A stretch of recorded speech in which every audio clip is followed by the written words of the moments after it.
99% of people are not willing to do what it takes to make their dreams come true. The Marines have a saying, everybody wants to go to heaven, but nobody wants to die. The center of bringing any dream into fruition is self-discipline. You know, something as simple as food and eating. It's not about your body as much as it is about your mind. It's getting command of your mind to be able to choose actions that are in your own best interest. Every day we are choosing shit that's not in our own best interest. So if the world is attacking you and the world wants to fight you and the world's trying to hold you down, so you're gonna kick yourself in the balls? So you're gonna stop yourself from getting what you dream. And I think the word discipline has kind of gotten a bad name. We think about it in terms of punishment. I'm not talking about discipline in that way. I'm talking about discipline in the sense that you forego immediate pleasure for the exchange of long-term self-respect. I believe that self-discipline is the definition of self-love. That when you say that you love yourself, that means that you have behavior towards yourself that is loving. Self-discipline is the center of all material success. You cannot win the war against the world if you can't win the war against your own mind.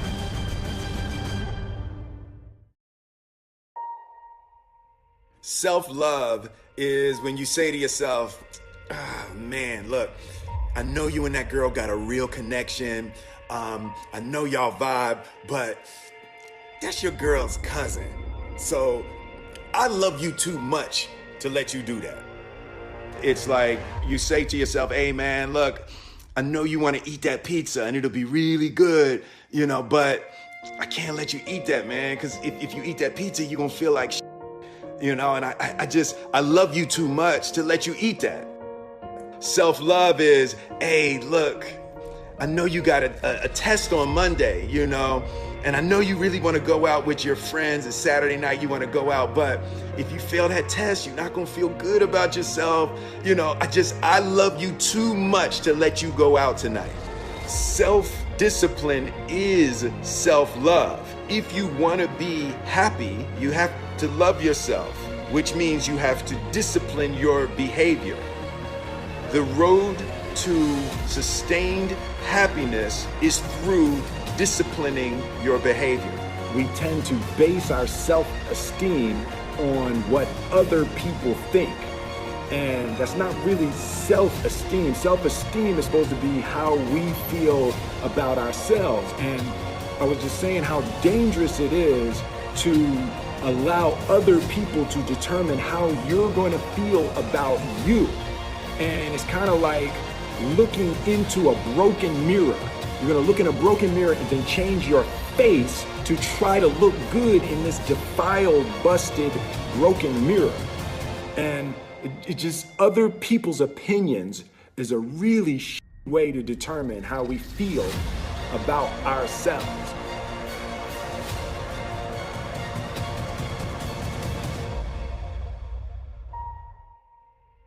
It don't matter whose fault it is that something is broken if it's your responsibility to fix it. For example, it's not somebody's fault if their father was an abusive alcoholic, but it's for damn sure their responsibility to figure out how they're going to deal with those traumas and try to make a life out of it. It's not your fault if your partner cheated and ruined your marriage, but it is for damn sure your responsibility to figure out how to take that pain and how to overcome that and build a happy life for yourself.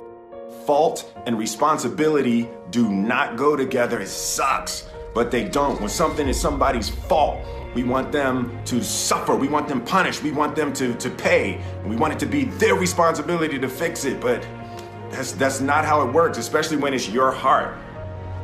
Your heart, your life, your happiness is your responsibility and your responsibility alone.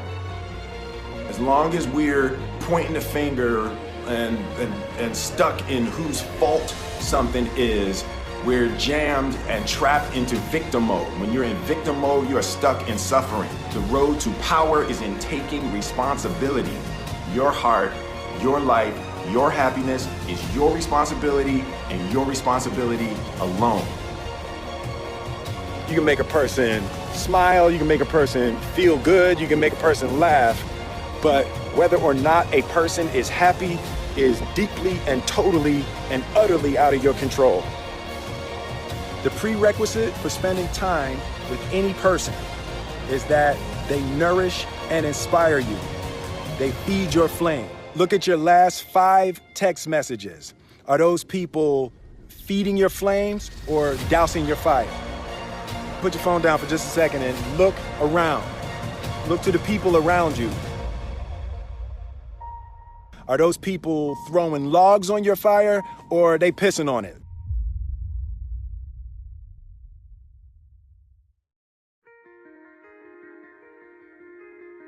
I want my life, I want my work, my family, I want it to mean something. And it's like, if you are not making someone else's life better, then you're wasting your time. The separation of talent and skill is one of the greatest misunderstood concepts for people who are trying to excel, who have dreams that want to do things. Talent you have naturally. Skill is only developed by hours and hours and hours of beating on your craft. You don't try to build a wall. You don't set out to build a wall. You don't say, I'm going to build the biggest, baddest, greatest wall that's ever been built. You don't start there. You say, I'm going to lay this brick as perfectly as a brick can be laid. There will not be one brick on the face of the earth that's going to be laid better than this brick that I'm going to lay in this next 10 minutes. And you do that every single day. And soon you have a wall. And soon you have a wall. And I think psychologically, the advantage that gives me over a lot of people that I have been in competition with in different situations is it's difficult to take the first step when you look how big the task is.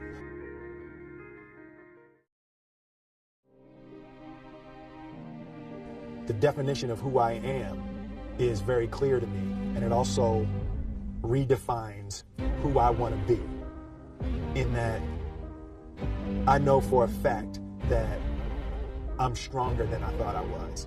You know, you can't help but ask yourself the question, what would I do if I was in Muhammad Ali's shoes? I'm motivated by fear. I hate being scared to do something.